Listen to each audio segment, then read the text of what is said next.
It's time to take command with former NFL tight end Logan Paulsen and former Commanders beat reporter Craig Hoffman. What's up? What's happening? Welcome in. It is the Take Command podcast. I am Craig Hoffman. He is Logan Paulsen. Of course, all your Commanders news, notes, and on Tuesdays, film breakdowns right here on Take Command. And today we are breaking down the 30-23 loss to the Baltimore Ravens.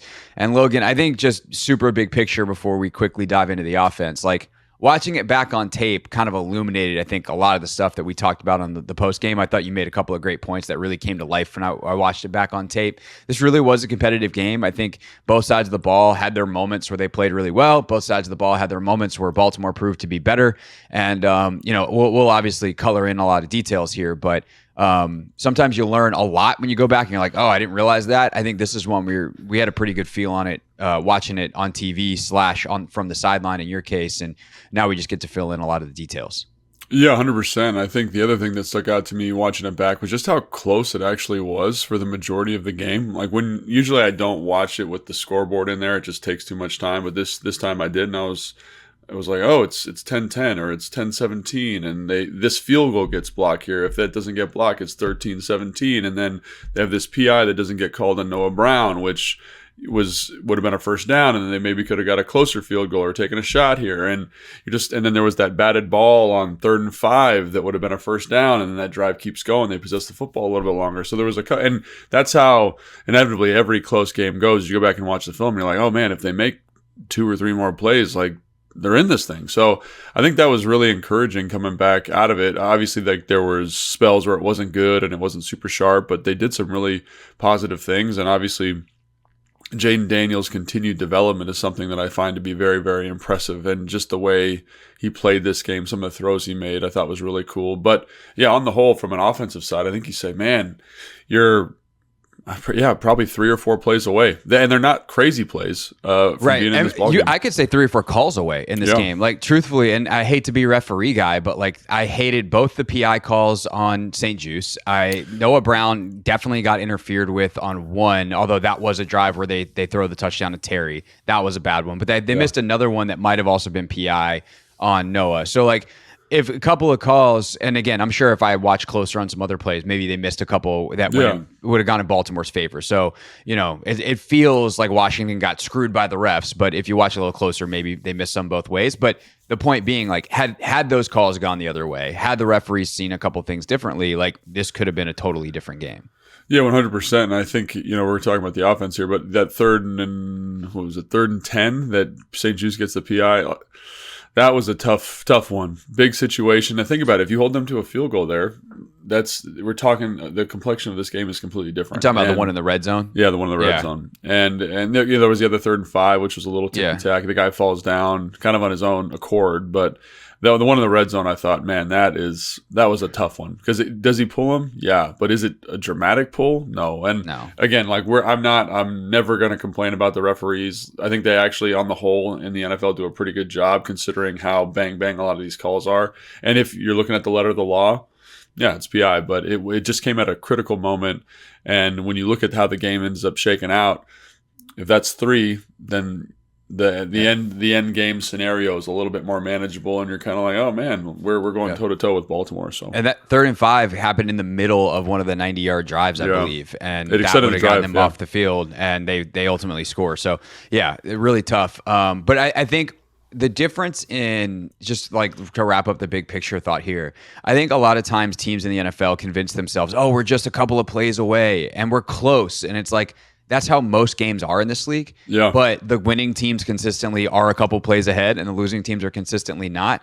And I think what's different to me about this team this year is, yeah, they're a few plays worse than Baltimore, but I think that they're a few plays better than a lot of the other teams in the league. Like I don't come away thinking like, oh man, that's a huge mismatch. This team is always going to be a couple of plays short. I come away thinking like, man, they're capable, and even maybe in a couple of weeks with a little more seasoning, if you will, a little more time to marinate in these schemes, a little more time for some of the younger players to gain some experience, that they'll make these plays and hopefully they'll be able to actually win a game against, let's say, Pittsburgh, the next really good opponent that they face that's got kind of the institutional knowledge and that experience. Obviously, Chicago looks like they're pretty good right now, but that Pittsburgh game, I think, is one that we'll have circled big time.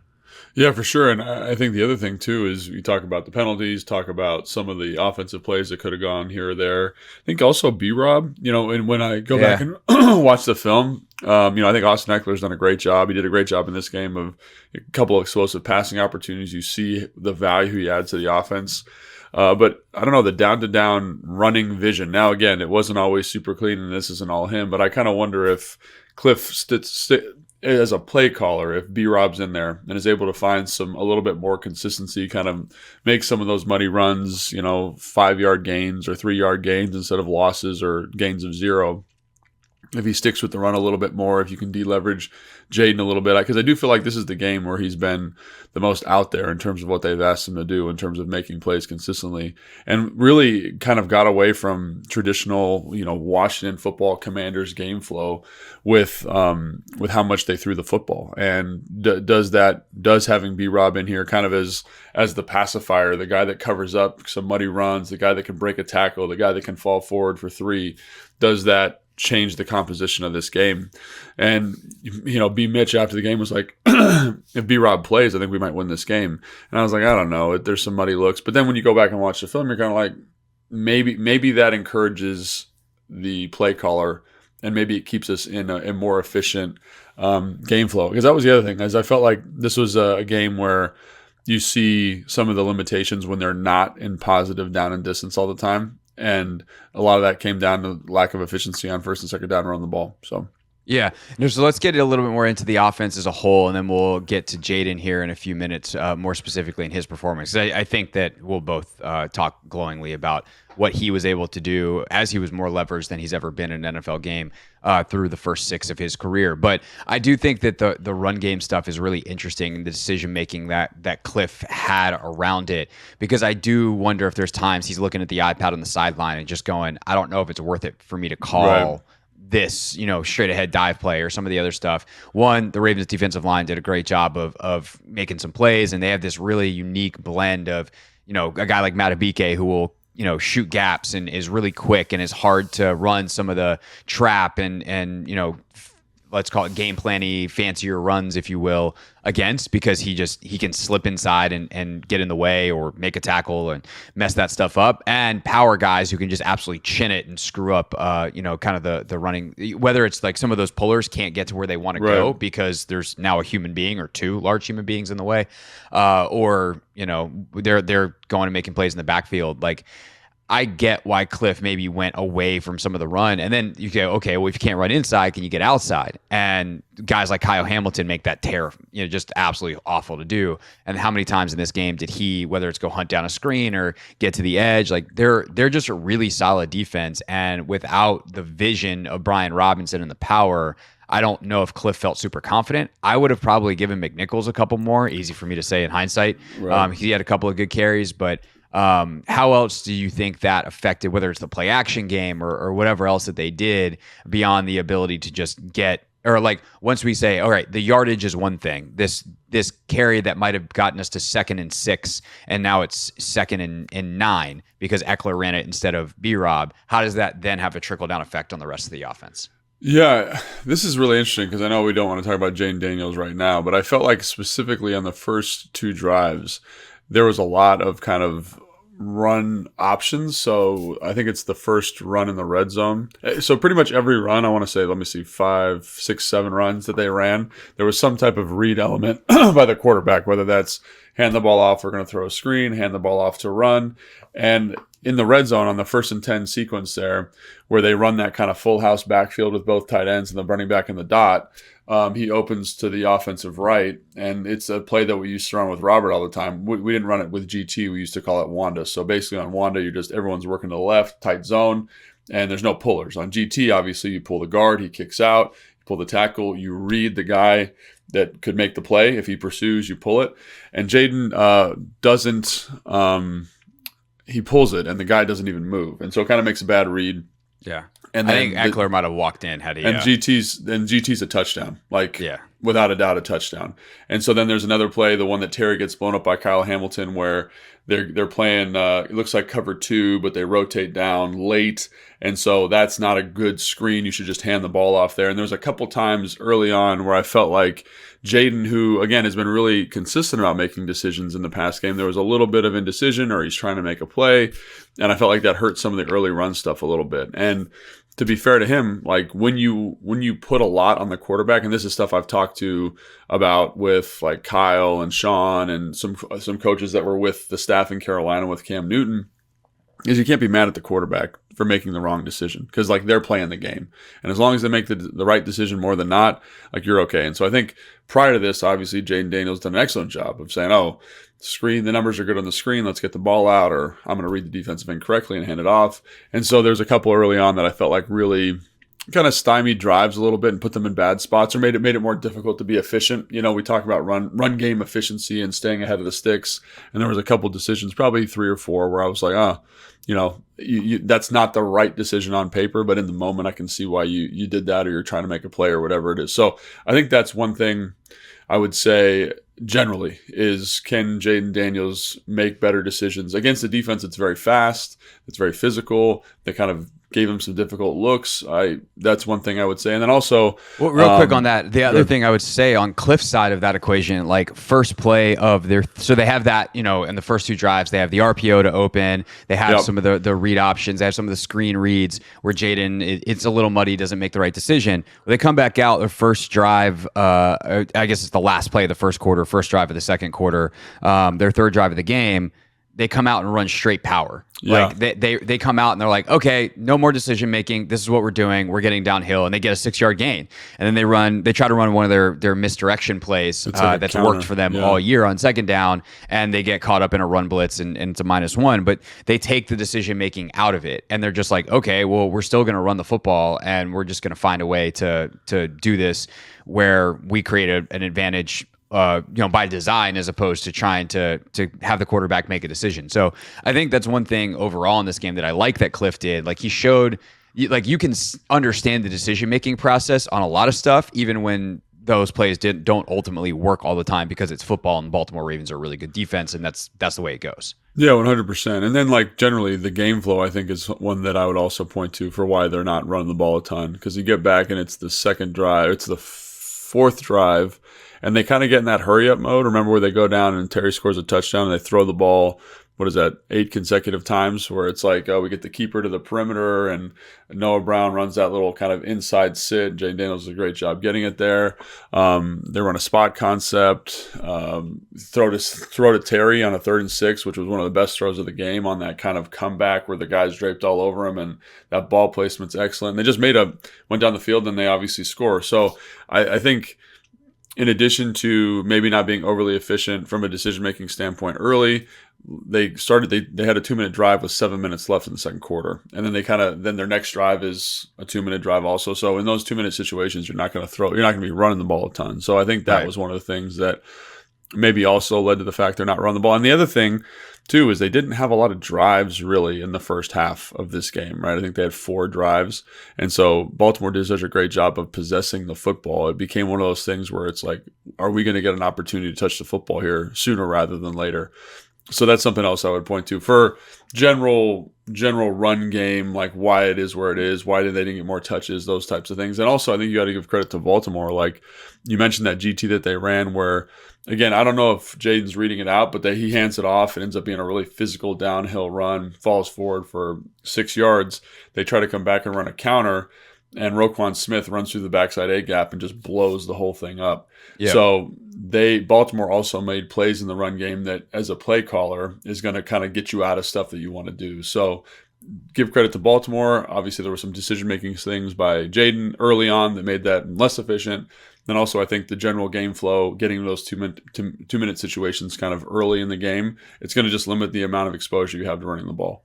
I think also you see the limitations of Like, or not, I want to say the limitations. You see what happens to this offense when they don't steal a couple first downs. And really it's more how valuable it is, and like how an offense that scores 23, which is not nothing against a good Baltimore team, scores 40 against a lot of other teams, is like, okay, well, what happens when you steal 4 first downs and a huge chunk play on a Jayden Daniels scramble, of which you had none in this game? Some of the design runs, like they had a great plan, Baltimore did, for the design run stuff. And part of their great plan is they have great players. Like Roquan Smith and Kyle Hamilton can run with Jayden Daniels in a way that a lot of linebackers and safeties can't in this league. They don't have either the size or the speed to run with Jayden. Both those guys have both. So that, I think, also really limited, the efficiency of the offense, because if you drop back on a 2nd and 7 after you only get 3 on first down, and bad blitz, someone gets out of their rush lane and Jayden just takes off and gets 15 yards, well, that's not winning with the pen. That's not good play calling necessarily. That's just like you got dudes making plays, and Baltimore did a fantastic job of limiting that in this game.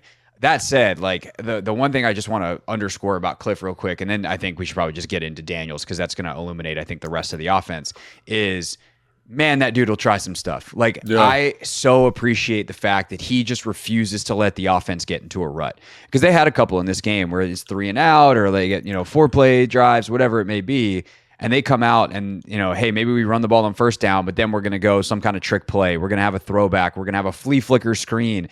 We're going to have a screen that looks like a wide receiver screen, and then we're going to throw underneath as everyone flows to the outside and hit the running back for a screen back towards the middle. Like, there's just so much tremendous stuff that they do to generate something, to get that first down where they can get in their hurry up. And Cliff's always searching for it, and I really, really appreciate. Like, you want to talk about competitiveness, that we talk about how it shows up with the players. Like, to me, that is the competitiveness of a coach who just refuses to be like, well, this is my game plan, let me just run what I think might have worked during the week. It's like, no, here's my bucket of plays where if I need to find something, this is going to generate some yardage, and I may only be able to use it once, but dang, they compete in terms of the way they call plays, and I really appreciate that. But I think that's the other great thing, is like he puts that in the week. You don't just pull that out on game day and be like, hey, let's get this done. It's like that play is in, it's been in, it's something they've repped. The timing of it is so good, that's something that they've done. And it's not just the trick plays. I know people have kind of pointed out the 2 screens, which were so fun in terms of play design. The fake screen to Terry, so fun in terms of play design. Like, awesome stuff. I think the other thing that sticks out to me is even their play action shot plays. They have one to Noah Brown where they so basically the offensive line, it's tight ends to the right, Noah Brown's running like a deep crosser.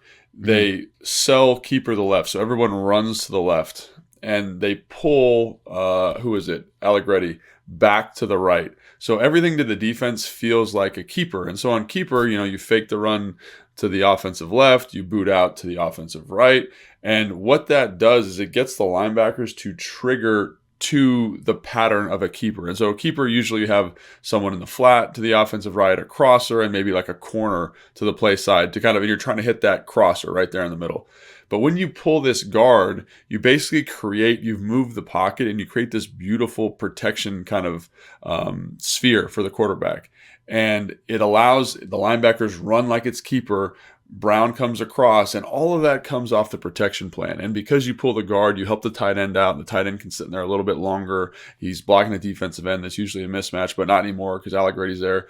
Great job. There's a big completion on a sail route, so Zach Ertz runs a great route. Man, he is such a skilled route runner just in general, but kind of pushes across like he's running like a high cross, like a deep cross. So think about getting to the far hash or far numbers at 22 yards, like pushes like that, then breaks back out.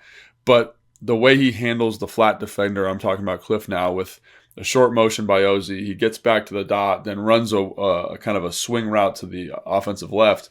The hook player steps up to that kind of flat control player, and the void is so big. And the way Noah Brown runs the pylon route to hold the deep coverage too. Yeah, you can they're just so tell good at using those clearing routes and so good at just manipulating defenders to say, hey, this is exactly the space. Because like at that point, it becomes an easy read for the quarterback too. It's like the thing I want is going to be open, and if it's not, someone else really messed up, and that guy's going to be wide open. And that's exactly right. And these are not like innovative concepts, but I think when you watch how he gets to them or how they've been getting to them and how they've, again, it's the thing that maybe is the most impressive is the protection, because the O-line, obviously everyone talked about how maybe they're understaffed, they're under-talented, but holy cow, man, he knows it. Like, there's chip help. There's the we just talked about moving the pocket, setting guys up in different spots, and then ensuring good, clean throwing windows so Jayden can anticipate throws. That all comes down to design and really and execution. And I think that's the thing that's been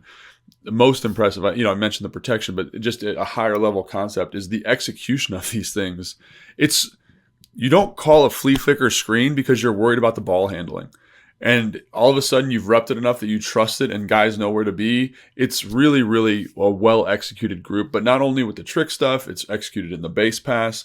And prior to this week, the run game's been really well executed and really well called. So I think there's a lot of really cool things that Cliff deserves, and the offensive staff in general. I'm not just going to give it to Cliff, but all of this staff that's come together, they deserve a ton of credit, and it showed up in these games against a pretty talented coverage group, individually talented coverage group in the Baltimore Ravens. Yeah, for sure. There's another one too where they run, I'm pretty sure it's a dagger concept. So they run like a clearing route, run someone else across the high cross situation. And I've seen that route concept a million times in West Coast systems, right? That used to be one of Jay's favorites. I used to joke with Jay, like, yeah, we just call that every play. You seem to be able to get it whenever you want. Just want it more. It's such a good concept, but it's a longer developing concept.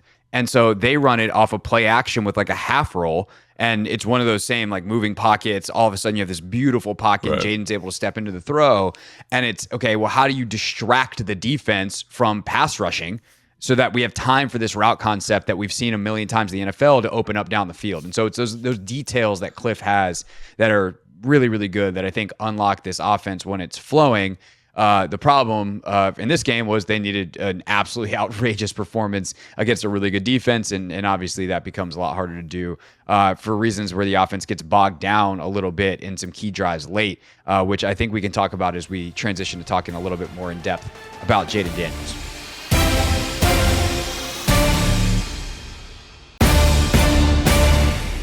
Take Command Podcast, Logan Paulson there, Craig Hoffman here, talking about Jayden Daniels' performance. Jayden was definitely more leveraged in this game as the running game was not nearly as effective. Also, you're just leveraged as, hey, those guys over there wearing purple, really good. Lots of challenges, lots of guys that you got to be aware of. The Roquan Smiths, the Kyle Hamiltons, Marlon Humphreys. You got dudes that got all kinds of awards over on that side of the football. Ultimately, Logan, how do you think he played in what might have been his most difficult game as a pro? Hey, I think he did a great job. I think, if we're being nitpicky, I already mentioned kind of some of that run game stuff early, because in addition to the GT, which would have been a touchdown, they had a quarterback draw where he could have thrown the bubble to OZ or run the draw. And the draw, man, is so open, and a man of his rushing ability is going to score that. Now, obviously, that's the first drive, so that's instead of 3, it's 7, whatever, and you can kind of nitpick that. But I think after that, kind of early, it was probably the first 2 drives, you're kind of like, oh, what's going on? But I think he settled in and just did an excellent job. And we talked about some of the stuff Cliff did to help him out with some of those kind of trick, kind of screen, explosive opportunities, which are great. But I thought he did a great job on the Terry touchdown of reading that out, throwing with great anticipation. I thought he maybe the best throw of the year for him to Zach Ertz on the 3rd and 10 in the red zone, where it's like a little pull concept. And Roquan Smith is like right in the throwing lane, but you throw that sucker with a kind of a, what is that, like a 3 o'clock arm angle to get around the pressure of the guard. And it was just just a tremendous throw over the middle of the field, seeing the middle of the field, great anticipation, and obviously the explosive plays down the field on the sail concepts, the deep crossers, sitting in the pocket. There's free runners sometimes. I just thought he showed a lot of maturity, as a passer. And I know we've seen that element of that, but I feel like he just took a next step. And there's always been kind of, he did a good job, but and in this game, it was kind of all on him. And I thought he just did an excellent job executing. And then the accuracy, the comeback to Noah Brown, where that ball is placed like right where Noah Brown can get a great catch by Noah Brown. The comeback, or the hitch, to Terry, where it's right in that spot. The way he kind of floated that ball out to Terry for the touchdown. Great job by Terry catching that football on that kind of slant and go. there were so many good throws, so many high leverage plays. That was a 4th down, the 3rd and 10 to Zach, and he just sits in there. And got to give credit to the offensive line. I thought they did a great job in more obvious passing situations. We talked about how Cliff helped them out with some of the protection plan, which was awesome to see, but they have to execute it. And then the receivers did a great job executing. I do think the one thing that kind of stuck out to me when comparing, obviously Baltimore's defense to the Commanders' defense is there were a lot of plays where there was not a lot of air in the secondary. It's just tight. It's just tight, hard throws. And so that's something where you kind of say, hey, if you have another like stud wideout or another guy that can really create separation versus man-to-man coverage, this is probably a little bit easier. But I will say, like we talked about Zach a little bit too, Zach, his ability to run routes and stem guys up. He had we mentioned the sail route already, but he had a deep kind of post dig that gets covered up early in the game when Noah Brown runs it, or when Diami runs it, excuse me. But he runs up, pushes vertical, gets the guy to open his hips, then comes across and ends up being a great, big explosive play for the offense. So I was really impressed. Obviously, there was some limitations, like I said, early in the game with some of the run decision making. But as a passer and as a competitor, I thought, man, he was just really locked in and maybe one of his best performances of the year so far. And I think when you listen to people in the national media, I think they would also agree with that. Yeah, no doubt. People want to see him throw over the middle of the field more throughout the season. He does that. He's 7 of 9 in the middle third of the field in this game. And you mentioned the separation. I'm trying to pull this up real quick. Next Gen Stats Game Center is loading for me. But the separation for Terry was on average, I think it was 1.6 yards of separation. Yeah, that is tight. That is not necessarily great for Terry McLaurin. 1.64 is the number. And yet he was able to find him in key situations. And that's something that we've wished quarterbacks would do for years and say, like, look, Terry's a good contested catcher. So, like, throw him, and not just like 50-50 jump ball situations. Like, if you throw it a tight window on a hitch, he'll use his body, and he's a body catcher, and he'll shield off the defender, and he'll come down with it. And for years, it's like, just throw the ball to Terry. He'll make it happen. And Jayden does that. And for Terry, he had kind of a weird day in that he only had 6 catches for like 50 yards. Obviously, he's got 2 touchdowns, which are pretty impactful. But I would have sworn he had like 8 catches for $140 because that's the kind of impact that he had in the game.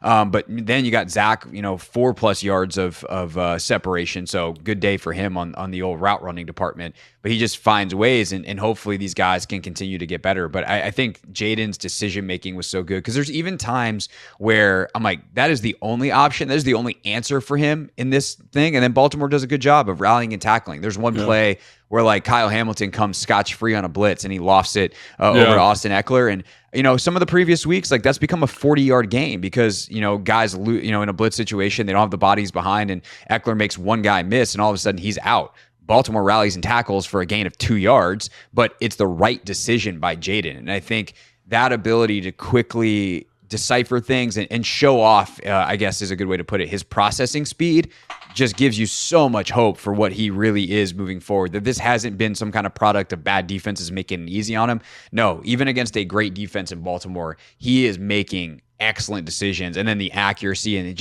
I think his way to see the game, the combination of those two things, right? Like I process not only where the ball needs to go from this receiver to that receiver, but like I can put it on the correct shoulder. I can put it down in a way. Like he just has almost like a supernatural way of seeing the game to know exactly what's supposed to happen and the physical abilities to make it happen. And that is rare, special, and was on full display in this game. Again, even though they ultimately wound up with the loss.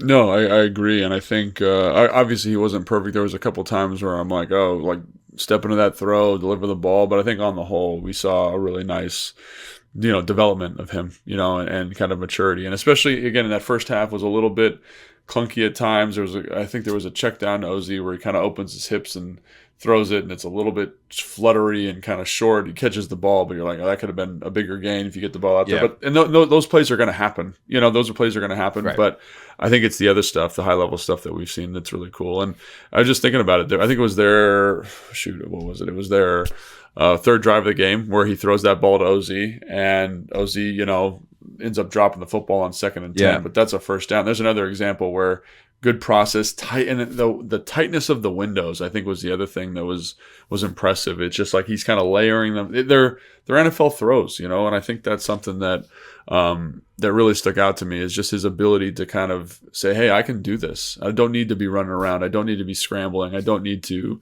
have the quarterback run stuff necessarily. And while that stuff's helpful, like I thought this was a really good example of some of the higher level processing. And is there room for improvement? 100%. But I think this to me was the sixth game. I'd hope so. Yeah, this was a big step for me in terms of just watching the film and just being like, oh, this is big time stuff. One thing that I wanted to ask you about is, are there some kind of variations on route concepts you are familiar to that are bent to the talent of this team? What I mean by that is this. Romo talked a lot on the broadcast about certain situations, alignments, whatever it is. We're like, oh, expect the slant here. And then they throw a hitch. And Cliff talks a lot about players, not plays. And you see that in big situations. It's like, okay, let's get the ball to Terry here. Let's give Jayden the throw that he wants. And we know that he is very, very fond of throwing hitches and goes because he did it a ton in college. Like, he's very, very good at throwing them. We see some of the arm angles and some of the ball placement on those versus some of the slants, which have to come in traffic, and maybe they're not as easy to win for the wide receivers. But in the West Coast systems or some of the other systems around the league, or whatever Romo seemed to be familiar with, like, those concepts have slants, and instead Cliff just changes the isolated route to a go or to a hitch. Are you seeing some of that where Cliff is bending this offense to Jayden's skill set, and he's making Cliff, I won't say right, but like rewarding Cliff for those decisions? I don't know if I've seen any concepts where I've been like, oh, this is something that I've never seen before. Like the isolated hitch. Like, for example, like when I was with Kyle, Sean, name your OC, like this is very common. You get 3-by-1 away, right? And it's a quick game concept. So like stick, lion, dragon, whatever you want to call over there to the left where the 3 receivers are. The backside player usually has an isolation hitch. And what you'd call that is like a thunder. So if it's free access, you run a 5-yard stop. If it's press, you run an 8-yard stop. If it's cover 2, you get in the, you know what I'm saying? Like they want to kind of, or you signal that guy. And so I think like you've seen a little bit of that, like Cliff does that more, right? He says, oh, I want to get away, give the quarterback a nice isolation read there. I think you see a lot of what I would call spin, so like double in, or second end is what some people call it. So Zach will run the first one, Terry will run the second one, and I've been in a lot of offenses, and we don't run as much spin as this team does because I think Jayden likes the matchup of Zach Ertz on that first spin, and he's hit him a couple times on it. So you're going to call that more because he likes it, right? And he feels comfortable with it. I think the play action comeback is something everyone in the league runs, but I think when they need a play action shot or kind of get on base kind of completion, that's something Cliff calls. Like last week against Cleveland, they called it. It was their first kind of big chunk to Terry on the left side, or not big chunk because they had but like in terms of play action shot, that was their first one. They ran it. They tried to run it this week to Noah Brown. Noah Brown gets covered up, but they like that quite a bit. That shows up a lot. So I do think they have plays that Jayden likes and feels comfortable with. In terms of quick game, holy cow, man. If they need a play and it's 2nd and 5, they're going to run spot like 9 out of 10 times. So spot is just a little flare and then like a 5-yard sit. And I think those are plays you start seeing guys like really gravitate to and really understand and like really own. And I think that's been kind of cool to watch, is the ownership that they've taken with that. But, I've run those plays. It's just this team seems to like them more and be more ready to execute them than other places I've been. Last question on Jayden. The quarterback run game was not effective for the first time, and he couldn't scramble for the first time. Like, there's just not a big rushing number next to his name for the first time as a pro. Was it purely what Baltimore did? Like, how did they shut that element of Jayden's game down? Well, like I said already, I think one of the things is when you're doing the quarterback run stuff, you got to make good decisions, especially when there's a zone read element to it, right? We're running read GT, when we're running, when I have the option to run a quarterback draw and there's a bubble over here, I got to make sure that my number count's correct, and I got to trust what I see. And I felt like he didn't make the correct decisions on a couple of those things. Obviously, they run the quarterback, what I would call truck, like where you're pulling guys to the perimeter and he's running in the low red, which has been great for us. And I think one of the things, Baltimore just played that well. They're a fast defense. They're going to cut up angles. They're going to fit blocks better. They're a better defense. They're going to do that stuff better. And they did. And so then obviously, like when it's time to scramble for Jayden Daniels, I think the other thing is they rush with good integrity. They're fast on the defensive end position. They'd kind of have like a pseudo spy in there sometimes. Obviously, there was a couple times where Roquan's right there. And that was it. And the other thing is I felt like early on some of those like 2-minute situations, the first couple of drives in the third quarter, like he's throwing with confidence. And so he's not even getting the opportunity to scramble. So I think that was another thing that really showed up for me is the total number of scramble opportunities was limited by what they were doing defensively. But I also thought Jayden, because of how he was throwing the football, didn't need to do it as much. And I think that's all good. And I think if there's one thing I'd say, hey, Jayden, like, let's make sure we really dial in this week. And I look at me sitting in my office talking about what I would tell Jayden Daniels is like, let's just clean up the read stuff when we're doing it in the run. Like that's the only thing I would say, just to make those plays a little bit more efficient for us, because it's going to help him in the long run be more efficient as a runner. It's going to help the offense be more efficient. But again, that's 5 plays that happened in the first quarter. And maybe that's him just settling in. Who knows? But that would be the only criticism I'd levy here, and the only thing I think that would even provided an opportunity for this offense to slow down. Because outside of that, I think again, like he threw the ball well, and there just weren't a ton of scramble opportunities. Yeah, there weren't a ton of misses. Just a couple happened in big spots, like that drop for OZ, who's been really consistent this year. Like, he's a human being. This happens, and so there's a couple plays like that. Guys miss a block. Guys drop a ball. Jayden has the one overthrow to Noah, which is like the one time he got out to his right, he overthrows, and probably lucky that ball's not picked. But like that's the right decision, and so just a little higher level of execution, and you're right there. And of course, if you don't have to score as many points, so with that, let's talk about the defense.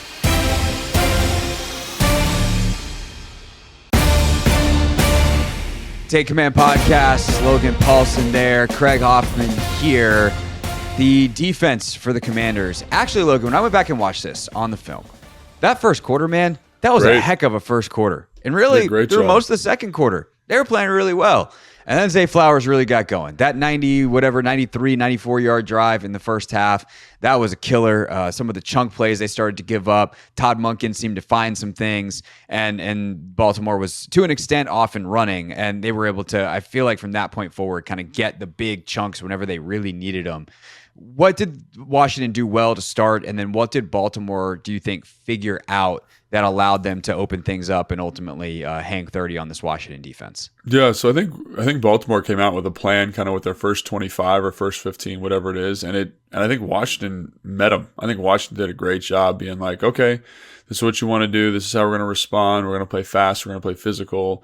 Obviously, there's the explosive screen on the first, the first drive, but then that leads to an interception. Guys just playing good coverage. They're not on the same page. Ball gets tipped, and Mike Sanders was able to pick it off. Great job.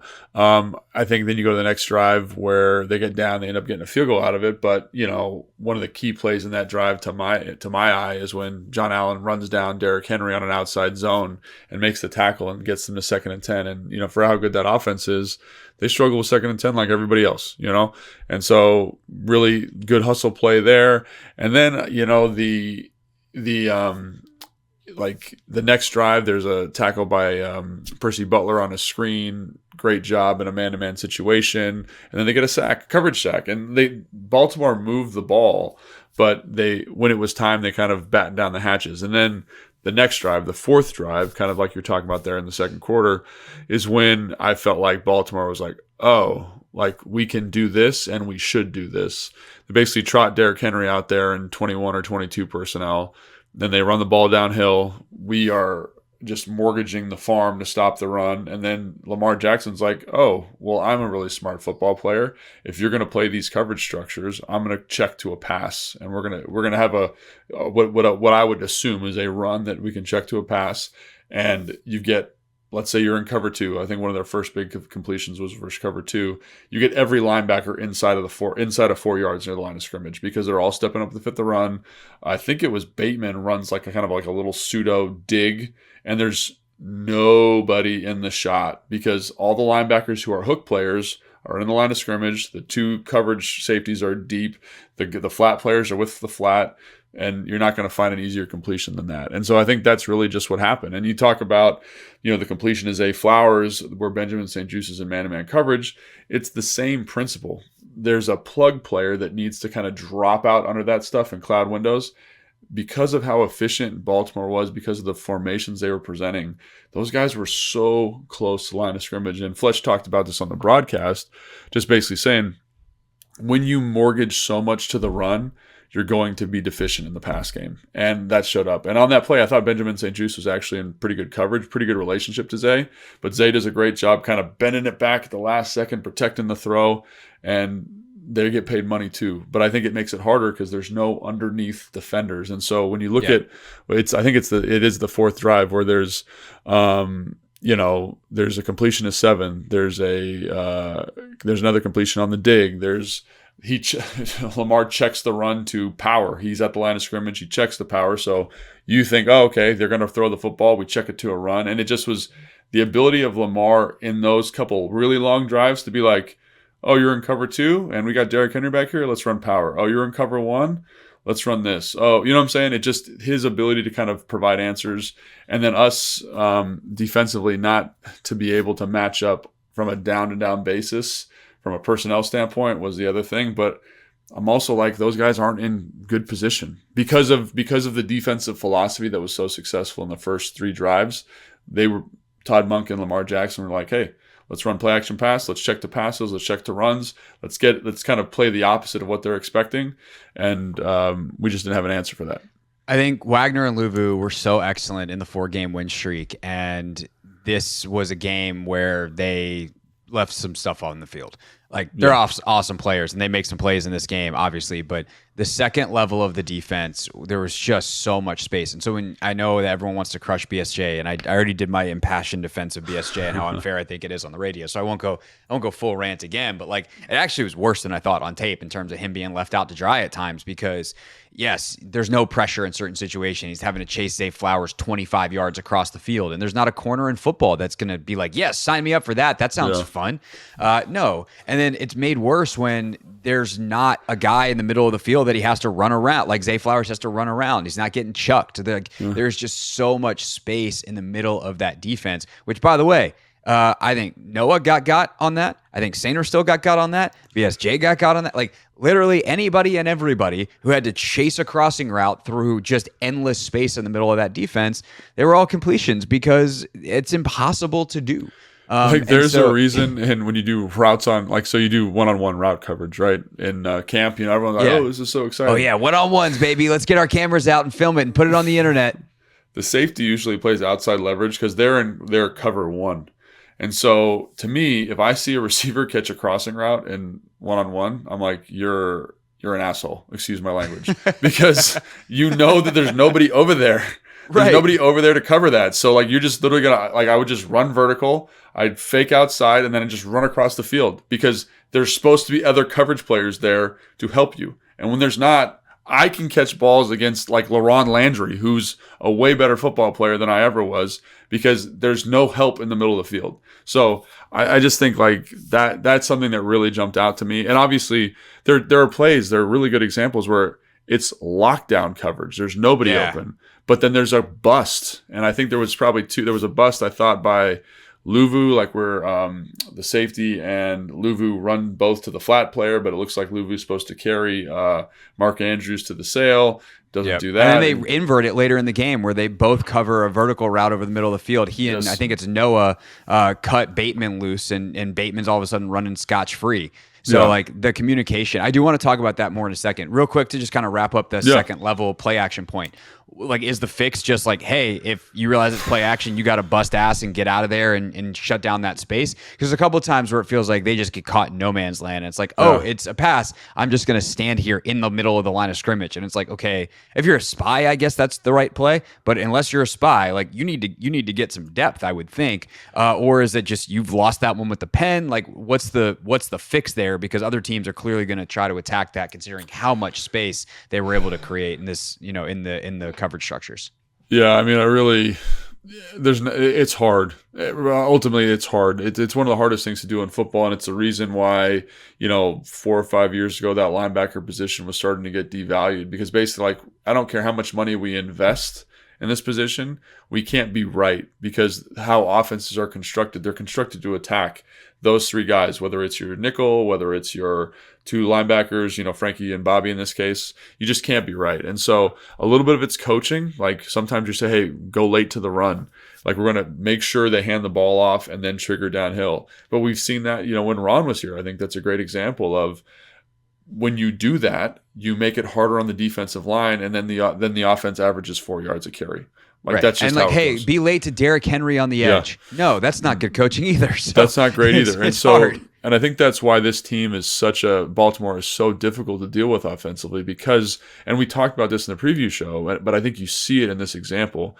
Most teams cannot run the ball from a power I formation. They just can't. They're not built that way anymore. They don't have a fullback. They don't have a back that can do it. They don't have an offensive line that can do it.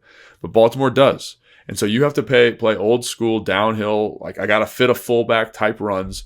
When you fit fullbacks, you are up in the line of scrimmage. Like that's the coaching point. When the fullback comes to block you, I have to step up and meet you at the line of scrimmage. The problem is I also have coverage responsibility. I have to be back there too. So there's no right answer when you're in these power sets. And the reason teams have gotten away from them is it's hard to find a fullback. It's hard to find a running back. It's hard to find 5-0 linemen that can do it. And Baltimore, to their credit, they've developed guys like Daniel Faalele. They've got Makari, the left guard, who's come along and been a really nice piece. They drafted Linderbaum. They've got Stanley healthy. They've built that group to do that. And then you find a Patrick Ricard, and then you sign Derrick Henry in free agency. And this is the result it gives you. And so I don't really have a great answer. Like, for example, old Seattle, they used to say run to your spot. Like once you knew it was a pass, run to your spot and just like blind drop just because your body's in the way. Like even if your eyes aren't on the throw, your body's in the way. And there was a couple times where I'm like, the ball fake was so good, I don't even know if they could get back. And this is the result. And so, and that being said, however, for all the difficulties that they had on that drive where there was all these big chunk plays, they got them to 3rd and 10. This is the 4th drive of the game. There was a bunch of big chunk plays. They did a good job. They sniffed out a reverse to Zay Flowers. Dante Fowler did a great job on that. It's 3rd and 10. You can hold them to a field goal despite all this nonsense, and you get the PI. And I think like that to me was when the game kind of shifted because you did everything. Right. It was bad, but defense, we've talked about this before. If you get to a money down, 3rd and 10, and you can win that down, it doesn't matter how bad you were because you held them at 3 points. And I think that was the thing that jumped out to me is they did have a couple times where they were able to get to those moments, 3rd and 5, 3rd and 10, 3rd and 8, and they couldn't overcome it. Again, terrible call on the PI. Hate it so much. They say they hold them to a field goal. Justin Tucker makes it because he's Justin Tucker. That's a 6-3 game. Washington scored in the next drive. Yeah. Washington never led in the game. Yeah. They would have. Dude. 100%. And that's the way it goes, unfortunately, in the NFL sometimes. Okay, the other thing that I did want to talk about is some of those miscommunications because Washington had been really, really good the last 3 or so weeks cleaning up some of the big busts of guys not, hey, we got 2 here and 0 over there, or, tripping over each other out of stacks and bunches. And Baltimore got them like 4 or 5 times in this game where you had dudes running wide open or you making your life a lot harder. One of those crossing routes to Rashad Bateman on BSJ comes from Mark Andrews, like running interference, and he and Percy Butler just create a giant screen, basically, that BSJ, who's locked on Bateman to start, has to navigate around. And I don't know what you tell BSJ there other than, hey, run into Mark Andrews and see if you can draw an OPI flag. That's just tough sledding. So what was Baltimore doing offensively that was a little bit different than Arizona and some of these other teams that created these big, giant, open bust type of situations? Yeah, I mean, obviously there's a couple times where it's like a true bust. I think there was a completion to Aguilar where there's nobody around him. And I think that's another one where one of the linebackers or the safeties, they're not communicating effectively. And it's about communication pre-snap. It's about identifying where the receivers are. Even if you think it's a run, you got to identify where the receivers are. Obviously, there's the touchdown to Mark Andrews where it looks like, based on body language, that Quan Martin pushes too far out of that throwing window because Percy's looking at him, Frankie's looking at him, Bobby's looking at him. They're like, where are you? And it's a touchdown. And there's a couple of those man-beating routes. Mike Sanders still had one, too, where there's a short motion. He plays outside leverage. Andrews runs that little pick route, and it's out the gate for a first down. You mentioned the one that BSJ has. Like, the one thing I'd say about BSJ is just try to stay square longer.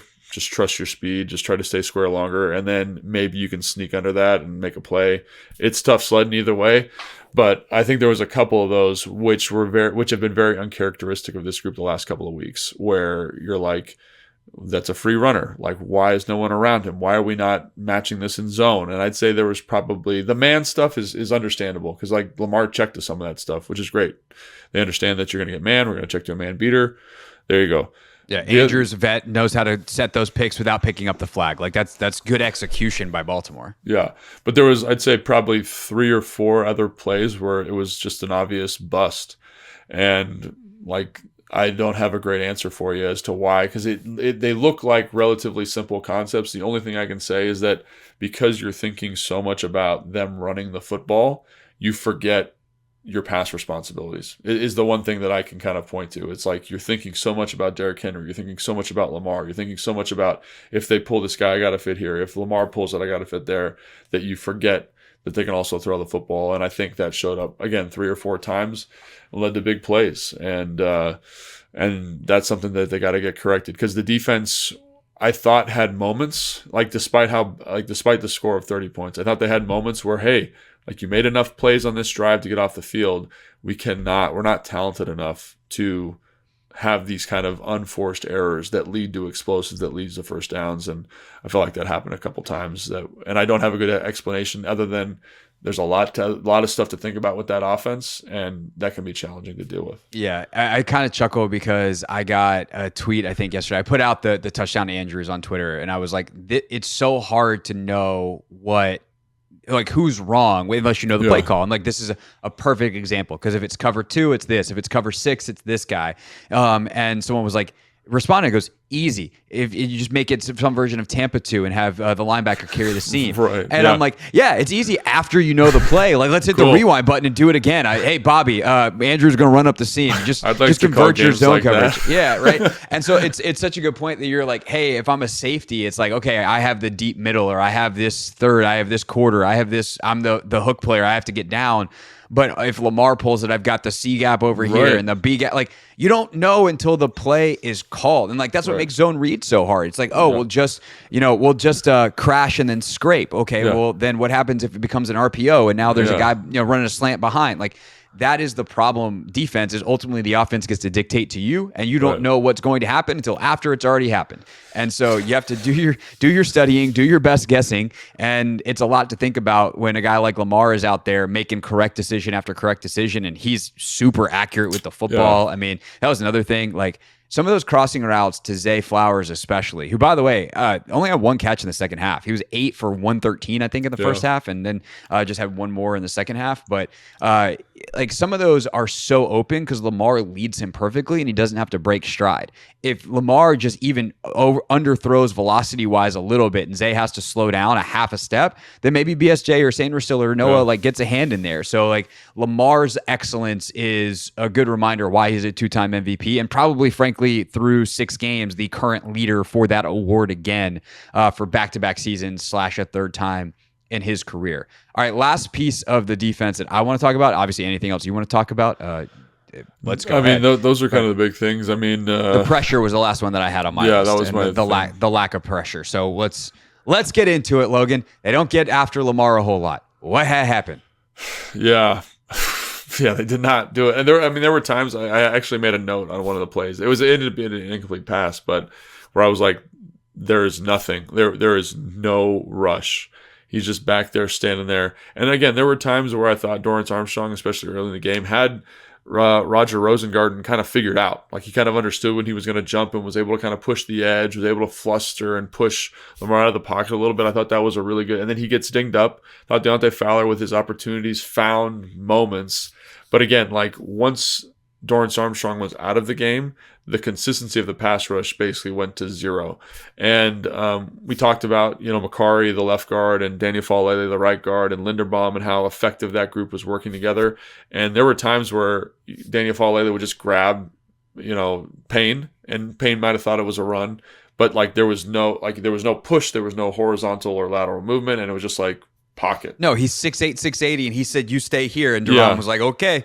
Yeah, he did that to Big Phil once on a run, and I was just like, "Big Phil, his name is Big Phil. Like, what are we doing?" Yeah, and I think the other thing too is just in some of, like we talked about how good Cliff did with some of the play pass design. I think having a guy like Patrick Ricard and the value he brings cannot be overstated. It cannot be overstated, because you can literally just plop him on a defensive end in a true drop back situation. And he's big enough, he's strong enough, he's got good enough feet that's a win. And so what that allows you to do is send a full slide away. He's going to sit there. Derrick Henry's going to come up and check the double team. So like you have basically like 500 pounds of running back blocking your edge guy, and then you get double teams across the board. And that I'd like that. You know what I mean? Like that's going to be a good pocket no matter what. And then you add a ball fake in there, and those guys are going to be really, really sticky, especially with how physical they are up front. So I don't know, man. It was I think that was a big part of it. Also, I thought there was a little bit of a fatigue element as the game went on where they couldn't get stuff going. But that's something. And I also felt like Joe Witt Jr. was a little bit cautious, and rightfully so, about stuff he could bring and stuff he could rush with in terms of pressure packages and line stunts. And the other thing that's jumped out to me is, what drive is this? This is the fourth drive of the game. It was 3rd and 5. Obviously, they get the completion, but then it's 1st and 10, 1st and 10, 1st and 10, 1st and 10. That's not an exaggeration. They went all 1st and 10. So I don't care how good your pass rush is. When you don't get in an obvious pass rushing situation, you're not going to rush the passer well or effectively. You're not going to run a blitz. You're not going to run your pass rushing blitzes. You're not going to run your pass rushing stunts. Because like I said, when they got to 3rd and 10 situations, I thought there were some good opportunities where the coverage was good and the rush was able to create a little bit of pressure. But if you can't get to 2nd and long, 3rd and long consistently in a game, you're not going to be productive rushing the passer. Yeah. And the couple of times that they were productive, it was because they were in those situations. And that's one thing that I'll just say, big picture on this defense. And our take 5 for tomorrow, we're going to talk a little bit more about this defense and obviously the terrible news that John Allen is out for the year and what they need to do to replace him. But for as much yardage as this defense has given up against the run this year, they're also one of the best teams in the league in terms of stuff percentage. Yeah. So they might give up 33 yards on a quarterback sweep, let's say, which they did on one in this game. Very well designed, very well executed by Baltimore and Lamar. But they'll give up 12 or whatever, and then they'll get a 1st and 10 -2, and all of a sudden you're in 2nd and 12, and they can get off the field and get some of those drives that would be touchdowns to field goals. And obviously in a couple of drives in this game, they don't, aided by some of the PI calls and some of the coverage busts. But that is something that is generally speaking how this team is going to play. There's probably going to be times where they give up some stuff, but if they can get the one negative play somewhere in that drive, they can then hold up and get off the field. So they just got to create more of those good situations, and that's going to be easier against not Lamar Jackson. Yeah, and to your point, like they had a couple like really good like the 3rd and 10, right? It's like they got to 3rd and 10 and they did a good job rushing the pass, and I think they played pretty good coverage even though it's a DPI, right? They I think there was later in the game where Dante Fowler, Lamar's trying to do a zone read and he runs him down. It's a tackle for loss. They're in a good spot. They end up kicking a field goal. Like that's winning football. If you can hold them to a field goal there, that's excellent. So there were some times where they were able to find those moments, those longer down and distances. They just weren't able to get to them frequently enough. And I think that's something to keep an eye on as we move forward, is how do you play 1st and 2nd down? Really, because every defensive, this is something Dan's talked to me about, Dan Quinn, when I do the game plan show with him. He's like, you have to earn the right to rush the passer. And what does that mean? You have to stop the run on 1st and 2nd down so that you can rush on 3rd and 10. And I think that's, in this game, there just weren't enough opportunities for that. No doubt about it. All right, so tomorrow on our Take 5 show, a quick discussion about John Allen and really what the Commanders do without John Allen. He has started to play a lot better, I think, the last couple of weeks, and it really just sucks on a million levels that John's got that torn pec surgically repaired and now out for the season. But in the meantime, to make sure you don't miss that, subscribe button. It's your friend. You only have to see him once, though. Once you hit it, Done. Excellent. Good work out of you. YouTube, if you are watching there, go ahead and like and subscribe. If you are listening on Spotify, they say follow instead of subscribe. Apple Podcast, subscribe. And whatever it is on whatever you're listening, whatever app you're using, just hit the button. We'll see you tomorrow for Take 5. In the meantime, if you want more from Logan, at Logan_Paulson82 on Instagram, or check out Command Center and all the work he's doing with the Commanders. And I'll see y'all on the radio at 4 o'clock on the Team 980. Thanks for watching this clip of Take Command, which has a brand new home. That's right. You can watch on YouTube at the Team 980. You can also listen to full episodes in the free Odyssey app, which is now enabled with Apple CarPlay. So we'll just, follow you around.